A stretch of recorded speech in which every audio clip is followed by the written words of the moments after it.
आप सबको मेरा नमस्कार। आज 19 तारीख है और 23 को वित्त मंत्री निर्मला सीतारमण जी अपना 7वां बजट प्रस्तुत करेंगी। और जैसा कि अमूमन होता है, इस बजट को बनाने से पहले वह उद्योगपतियों से, इंडस्ट्रियल लॉबीज से, कुछ किसानों के संगठनों से और अन्य ऐसे तमाम इकोनॉमिस्ट से, बैंकर्स से मिलकर उन्होंने विचार विमर्श किया है। लेकिन क्या वो इस देश के आम आदमी से मिली हैं? क्या वो उन परिवारों से मिली हैं, आधे इस देश के लगभग वो परिवार जो दिन की 3 वक्त की रोटी नहीं खा पा रहे हैं? क्या वो उन महिलाओं से मिली हैं जो महंगाई का सबसे ज्यादा दंश झेल रही हैं? क्या वो उन किसानों से मिली हैं जो अपनी उपज का सही दाम मिल जाए इसके लिए संघर्षरत हैं? क्या वो इन युवाओं से मिली हैं जो बेरोजगारी का दर्द झेल रहे हैं, जो पेपर लीक होने पर प्रताड़ित हो रहे हैं? सवाल और लब्बो लबाब एक है कि क्या वो असल हिंदुस्तान से मिली हैं?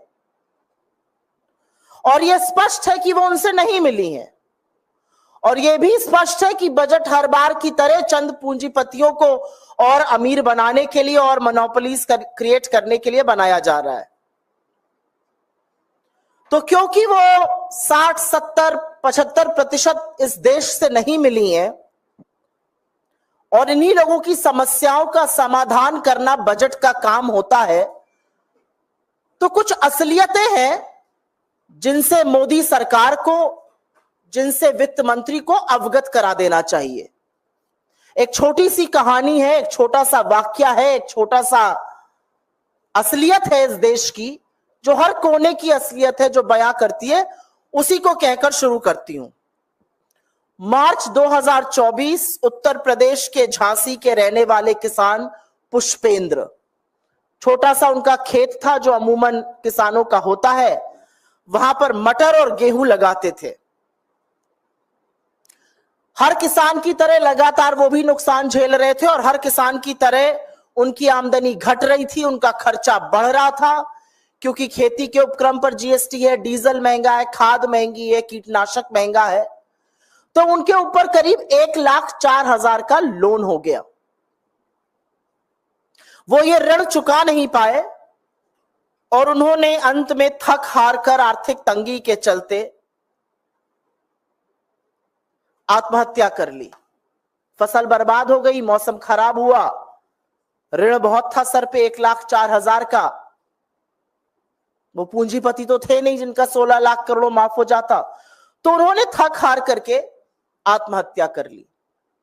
लेकिन इनके बारे में शायद वित्त मंत्री को, इनके बारे में शायद मोदी जी को, इनके बारे में सरकार को शायद पता ही नहीं है, तो बजट इनके लिए बनेगा ही नहीं।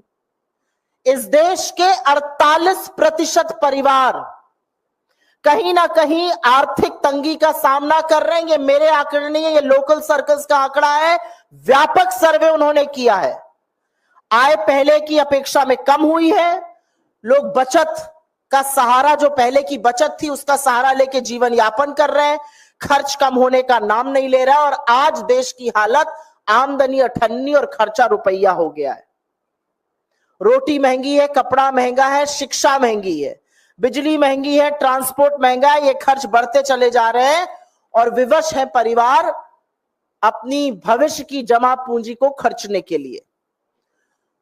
तो बजट आने के जस्ट पहले, और आप लोगों से मैं गुजारिश करूंगी, आप लोगों से दरख्वास्त करूंगी, आप लोगों से अनुरोध है कि यह सारी प्रेस कॉन्फ्रेंस हम कुछ स्लाइड्स के माध्यम से आपको यहां पर दिखाने जा रहे हैं, क्योंकि समझना जरूरी है कि बजट के जस्ट पहले देश की अर्थव्यवस्था का क्या हाल है। और शुरुआत हम उस आपदा से करते हैं जिससे कि यह देश जूझ रहा है, और वो है बेरोजगारी। गुजरात की टूटती हुई रेलिंग और मुंबई में कम पैसा देने वाली एविएशन के लोडिंग सेक्टर की नौकरियां और वहां पर आई लाखों की भीड़ इस सरकार की फिजूल की दलीलों का पर्दाफाश करती है।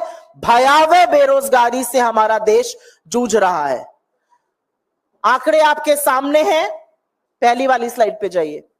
आर्थिक कुप्रबंधन, नोटबंदी, आधे अधूरे जीएसटी और अकुशल कोविड प्रबंधन के चलते इस इकोनॉमी को 11.5 लाख करोड़ का नुकसान हुआ और 1.5 करोड़ से ऊपर नौकरियां नष्ट हो गई।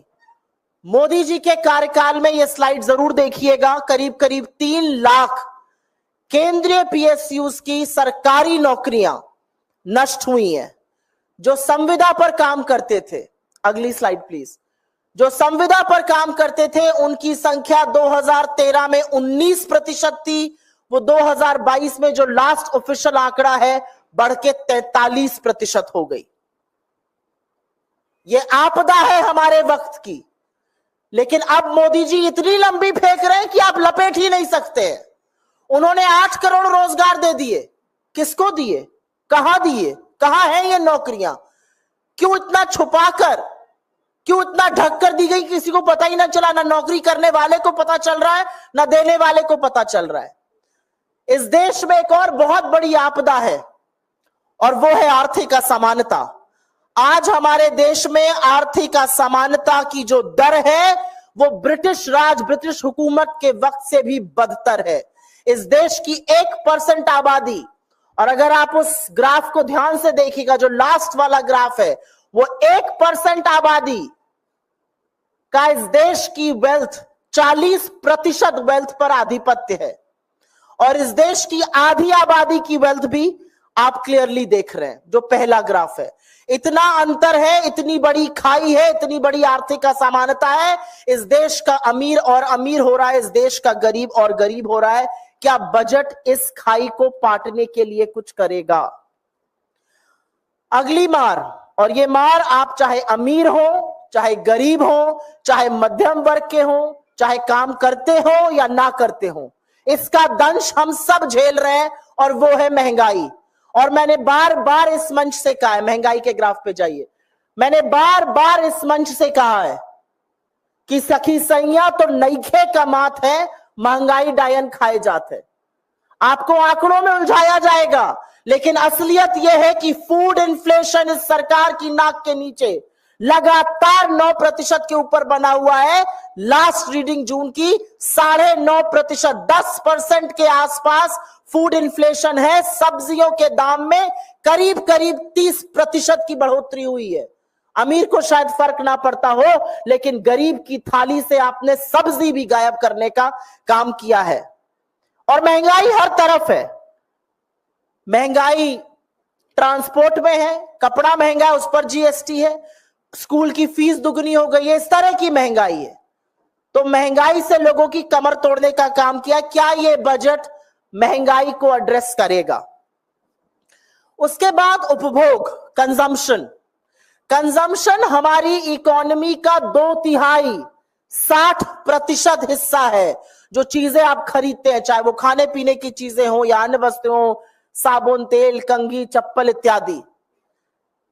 एफएमसीजी जो रोजमर्रा की चीजें होती हैं, शैम्पू, मंजन, तेल इत्यादि, इसके दाम कम करने के बाद भी इसमें बढ़ोतरी नहीं हो रही है। और डेटा दिखाता है कि अप्रैल और मई में एफएमसीजी की सेल आधी हो गई है। जून में भी यही हाल रहा। सरकार से बात करो तो सरकार के प्रवक्ता टीवी पर आकर कहते हैं कारें बिक रही हैं। 60,000 करोड़ की कार, मोबाइल, एसयूवी बिना बिके पड़ी हुई है। इतनी इन्वेंट्री है, 60,000 करोड़ की, अनप्रेसिडेंटेड। हमारी इकोनॉमिक हिस्ट्री में इतनी कभी नहीं थी। तो आपके कार खरीदने वाले भी कार नहीं खरीद पा रहे। ये महंगाई का आलम है और ये कंजम्पशन है। ये इस देश का कंजम्पशन है जो पूरी तरह डेंट हो चुका है। और ये डेटा मेरा अपना नहीं है, ये federation of automobile dealer association का डेटा है। 60,000 करोड़ रुपए क्या इन्वेंट्री बिना बिके पड़ी हुई है।